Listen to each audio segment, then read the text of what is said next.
Hello all, welcome to another quick learning. Today we're going back to CodeSignal. We'll work on the database SQL coding exercises. If you're joining this in the middle of the playlist, I'll put a link in the description below so you can start from the beginning if you wish. Otherwise, I'm going to go ahead and get started. I'm going to go to the arcade. I'm going to go to databases. And then I'm going to go to the selecting what to select, number 55 here, students in clubs. So we have to implement the code that's in the ellipsis. I've already have that there. At the beginning of this academic year, you compose a list of clubs and a list of their members. The gathered information is stored in your local database in two tables. You have the following structure. So you've got a clubs table with an ID and a name, and you got a students table with a student ID, name, and then the club ID associated with that student. Each student can be a member only of a single club, and it is prohibited to drop a club until the year is over. However, if several clubs were closed due to low attendance and you need to update your database to reflect that, you have already updated the clubs table, and now the students table should be updated as well. Given the clubs and students table, return a table containing the records from students that have club ID equal to some ID of clubs. The tables should be sorted by students' IDs. Okay. So this is what they're talking about. They got this students table, and they want to return a students table where there's a match of this club ID to an ID in the clubs table.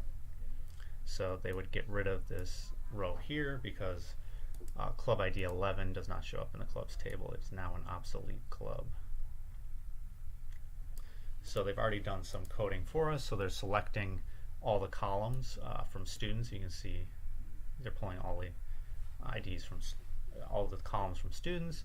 And then one way you could have done this is doing an inner join from students to clubs, and then it would automatically remove where there wasn't a match. However, it is a little bit more efficient for the database engine to use this where exists, because how the database engine works on an inner join would be it would create a cross join and then filter out the ones that are not overlapping. So in this where exists, basically you don't need to put club ID here. You could put star or anything you want. That doesn't really matter, but we're doing from the clubs table, and then we're doing a join here where students.clubid equals the clubs ID. So this will return a true false for each row. If there's a false, then it will eliminate that row. So this will be true because it can find that ID in the clubs. This would be false, this would be true, this would be true. And then it's just ordering that by the student ID. So that all passes, so that seems to be correct. Hope you guys are able to follow along with that, and I hope you join me for future videos. Thank you very much.